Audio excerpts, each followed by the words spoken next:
Never thought that I would say I'm just gonna slot it in above Dracula in a video, but here we are. I see you made it to part 3 of the video. Let's pick up where we left off. Back to fantasy, Dragons of a Fallen Sun. Now that was fantasy all over. This is part of the Dragonlance series. High fantasy, high fantasy, fantasy all over this one. This is a book that I picked up in, I think, 2018, January of 2018, and did not read until like August 2020. This is a book I've had on my shelf for a long time, and I finally got around to reading it last year. Let's start with the positives. One of the main characters in this book is a Minotaur. I really enjoyed that as like a POV character. His name is J.R.R.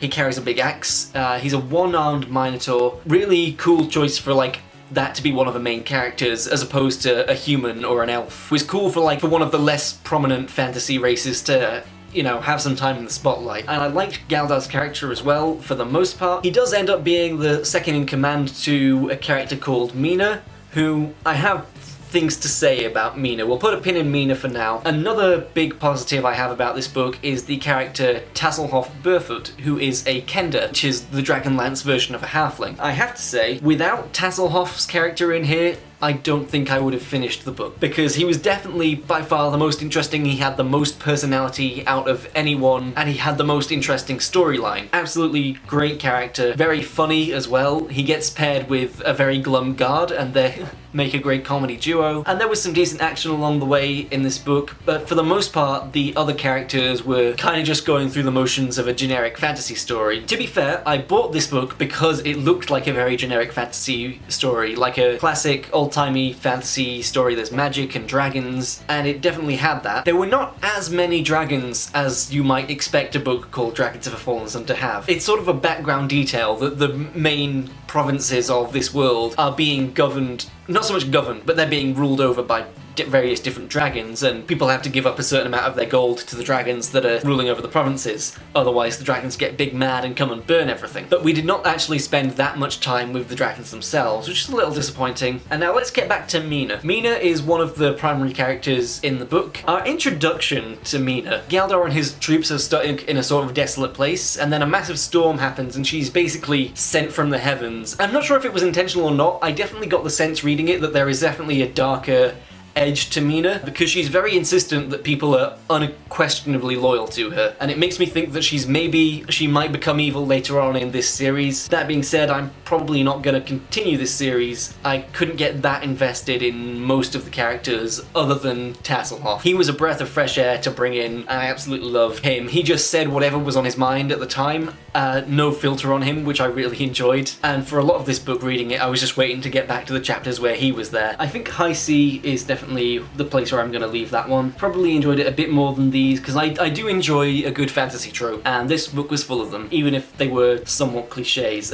Also, I have to say about this book specifically, obviously last year there were certain things going on in the world that were not great. Part of the reason I was reading so much was to escape from that. And reading this book, I thought, oh great, a big high fantasy, epic fantasy book. That's going to be the perfect tool for escapism. One of the main plot lines in this book is a mysterious sickness spreading through a city, so that didn't quite help take my mind off things as much as I wanted it to. Another book that I read during the summer is Callie Bates' The Memory of Fire. This was really interesting in that it was written in present tense. Really interesting choice, but it worked. I definitely felt every chapter I was in the moment. It was happening, you know, I was there. Although I will say I did also get annoyed at the main character for the first half of the book, because he kept ignoring things that would have led into the plot of the book. Things that were set up clearly where I thought, okay, this is where he's going to get engaged and he's going to join this group of rebels and become their leader, and that's what's going to be the plot of the book. But then he just kept turning away from that because he had certain divided loyalties, and I will admit, this is the second book in a trilogy, which I didn't know when I started it, so I thought, I'll read it and I'll probably pick some of it up. So there might be something I'm missing about his character. You know, there were certain parts in this book where I was like, this would probably be more impactful or make more sense if I had read the first book. Nonetheless, very cool magic and stuff going on, and I really did enjoy the present tense writing style. That was something new and interesting, and that's what's making it go up into A tier. And I really did enjoy the world and what was set up, and I'm definitely going to continue this series. So this is going in A. It's not going above Name of the Wind. It is going above the Dwarves, and I'm not sure where to put it in relation to the psychology of time travel. I think I'm gonna put it above. Yeah, I feel good about that. Memory of Fire, really enjoyed. One of my favourites from last year. Let's start talking Tolkien. I read both The Fall of Gondolin, the new edition of that story, and Unfinished Tales. Now with The Fall of Gondolin, so with these books that are sort of expanding on the three big stories from the Silmarillion, Beren and Luthien, Children of Húrin, and The Fall of Gondolin. Obviously Children of Húrin got the full novel treatment when Christopher Tolkien published that as a standalone, and I really enjoyed that because you got time to get invested in the characters and what was going on, whereas both Beren and Luthien and The Fall of Gondolin are more tracking the evolution of the text up to the version that was printed in Silmarillion, because Tolkien wrote several different versions of the story. Some of them were very contradictory and had different characters in different places or doing different things. However, I did really enjoy reading The Fall of Gondolin. It had been a while since I'd read that in the Silmarillion, and it was good to revisit that story and remember, oh yeah, I remember what happened here. That being said, it is my least favourite of those three main stories from the Silmarillion. I'm not sure where to put this. It's not in D, I can tell you that much. It's not in A either, so it's definitely B or C. B feels right, but it is gonna be a low B. Just because I'd read the story before, so I already knew what was happening, and it is not my favourite story from the Lord of the Rings Middle-earth mythos. There are other parts that I do prefer. Nonetheless, still very much enjoyed it, still glad that I read it. Unfinished Tales, I am also going to put in B, but I'm going to put it higher because there was stuff in here that was new to me that was really fun to read about, like stuff to do with the Kings of Númenor, and also like a full description of the Astari and their whole deal, which is the reason that I got this book in the first place, because I wanted to know more about the wizards. Tell me wizard facts, oh Master Tolkien, and that was all fun to read about. So this is going to be a higher B, and it's going to be, I think, either here or here. I think I am going to pop it just there, just above the Armageddon Rag. Very fun read if you're into Tolkien and a massive Tolkien nerd like I am. Great read. Yeah, that feels like a good place. Mid-B for Unfinished Tales. I did also several times, I got very invested in the tales that were being told and then got bummed out when they ended up not being finished. Even though the name of the book does tell me that's gonna happen. Death Note, Another Note. Death Note was the first anime I ever got into, and it was fun to find out that there was this little extra story that is sort of a prequel to it. Definitely did enjoy it. It was a fun mystery to be had, although it did lack the supernatural elements that we have in Death Note itself. And while there is a certain amount of cat and mousing in this one between the detective, I forget her name, Ray Pember's wife, and Beyond Birthday, who is the villain in this book. Also, atrocious villain name. Why Beyond Birthday? What's that about? So you do get a bit of cat and mousing between them, but not to the extent of the cat and mousing that we get in the actual show. I think this is going to be high C for me.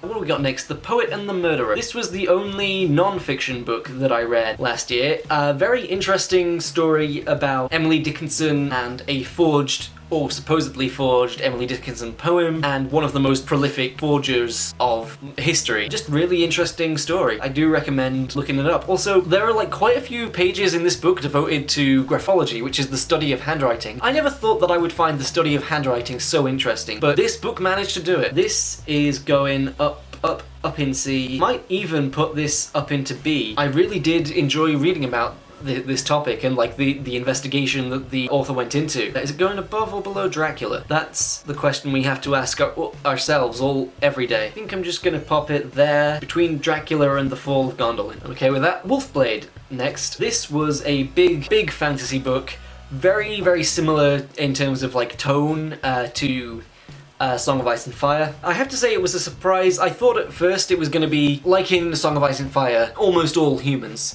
But halfway through this book we get introduced to a race which are, I can't remember what the actual name is, I think it's Hassani, but they're basically, they're not elves, but they do fit a lot of the stereotypes that fantasy elves fall into. And then there's a character in this who is not the main character, but he has a bit of Hassani blood in his heritage. It was one of those instances where I feel like the main character maybe should have been this guy instead of Marla, who is the named character, Marla Wolfblade, who the book is named after. I did definitely enjoy reading this, but not as much as some of the others. There were certain parts that I found kind of dragged. Something was interesting about this book is a lot of time passed. There were a few time breaks. Over 5 years passed along the course of this book, which is interesting. I definitely liked the character growth of Marla Wolfblade, the main character. At the end of this book, she is very much a different person to who she is at the start of the book. A more interesting person and a more engaging person to read about. There's a lot of political intrigue going on, which I enjoy, but I do think it is going to remain in C tier. I couldn't get that invested in a lot of the characters. There's interesting stuff going on in the world building. I mean, I would like to know more about the magical stuff, but it was very much supplementary to the political stuff going on in the forefront. Not that that's a bad thing. I love me some political intrigue, but I have read it done better, and I think there were probably also too many POV characters in this one. I think you could have had less and just really fleshed out those characters more, whereas we dawdled with some of the other characters